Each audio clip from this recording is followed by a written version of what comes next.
Hi guys, in this video I'll be showing you how to install pandas in Python. To install pandas, simply go to your terminal or to your command prompt if you're using Windows and type pip install pandas.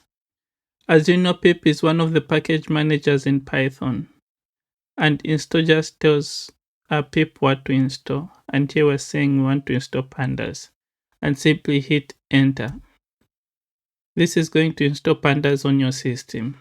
As you can see here, the installation of pandas was successful. If there was any error, it would show an error here instead of successful. And here you can see pandas version that has been installed. So it's version 1.32. As you can see, installing packages in Python is very simple. So if you want to install another package, say numpy, you simply say pip install numpy.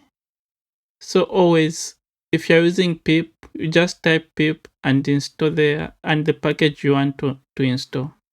And if you want to uninstall a package, simply type pip uninstall and the name of the package you want to uninstall and hit enter, and that will uninstall the package.